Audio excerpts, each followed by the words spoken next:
Hi guys, welcome back to Four Strong and Growing. If this is your first time here, my name is Alexa and I'm pregnant with my third baby right now. She's due on Thanksgiving, but you never know when baby's gonna come. None of my two previous babies came at 40 weeks. One was 39 weeks, one was 38 weeks. So we will see when she makes her arrival. She could be a Halloween baby. She could share a birthday with me. My birthday is November 7th, or who knows, maybe she'll be 42 weeks. As of today, I am 36 weeks pregnant, but in this video, I want to go over all of my symptoms from week 35. I'm doing weekly updates until she's born, so let's get right into it. All my symptoms are written on my phone. Anytime I feel something, I just jot it down on here and save it up to read for these videos. So starting from the top, I have stretch marks. I couldn't see them because they were on the underside of my belly. I was so confident this whole time, like, oh, I'm not getting any stretch marks. This is great. Like, I think I'm gonna make it to the end. And of course, I'm just looking down at the top of my belly, which, yeah, I don't have any new stretch marks up here. But one day I took a mirror and I looked at the underside of my belly and it is riddled with stretch marks.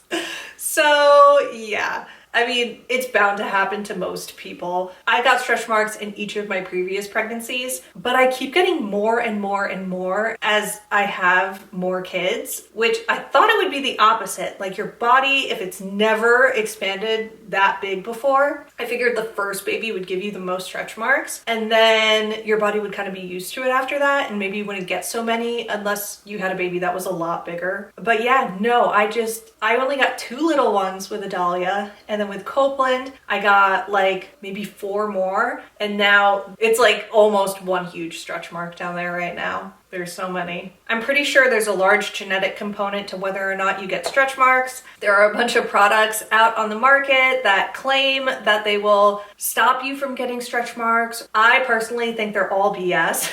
I don't think any product is really going to help you. I just put regular lotion on my belly morning and night, and that helps with the itch. As your skin is stretching, it can get really itchy. So that's really all I'm concerned about. And as far as those products, if you're like a first-time mom and you're worried if you're gonna get a bunch of stretch marks, I wouldn't waste my money on it because none of those are actually proven to help. And if you're gonna get stretch marks and there's a genetic component to it, you're just gonna get stretch marks. That's how it's gonna be. Okay, next, varicose veins. That kind of goes along with the stretch marks. I think I have like a couple little varicose veins just on my belly. Maybe I'll show you a close-up of my belly. I don't necessarily like seeing other people's pregnant bellies, especially when the baby's moving inside. It kind of grosses me out. So I don't know if I want to put that in here. I'm not embarrassed by it or anything. It's just if I don't like looking at it, I don't know if other people will like looking at it. Next, I have feeling movements down really low. As you get to the end of your pregnancy, there is something called lightening where the baby lowers down into the pelvic region and they just get lower and lower and really bury their head down in there.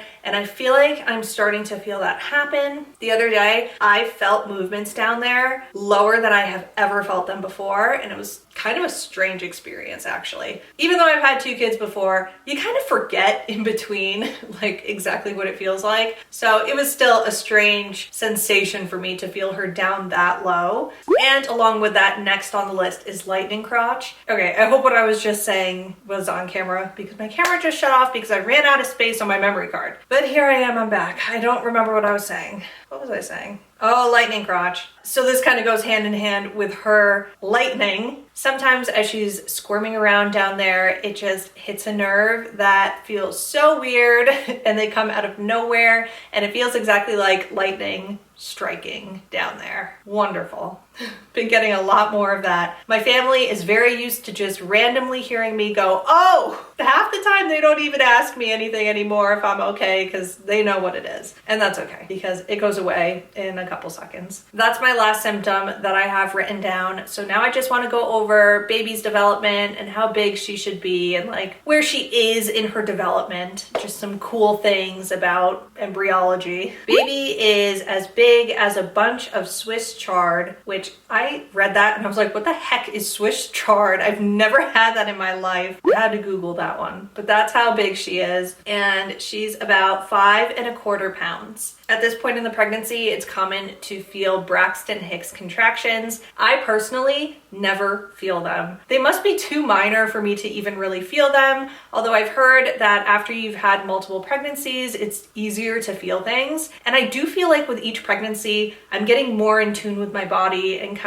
I'm able to feel certain things more. Maybe I'm just paying attention more too. I don't know. We'll see if I actually end up feeling a Braxton Hicks contraction. And if you don't know what those are, they are basically just practice contractions. So your uterus is tightening, but it shouldn't be painful really. It's just a tightening of the uterus that lasts maybe like 30 seconds and then it goes away. And if you switch positions, sometimes it goes away earlier than that. It's just your body preparing to do what it needs to do on the big day. Almost all babies are head down at this point. She was head down at my last OB appointment, and I don't think I have felt her flip around anymore since then. So she's probably still head down. But if your baby isn't head down at this point, there's still a good amount of time for them to turn head down. And lastly, the kidneys are now fully developed, which is awesome. A lot of the bodily systems are pretty developed as far as a baby goes. At this point, there's just a couple more things that need some fine tuning, like the digestive system.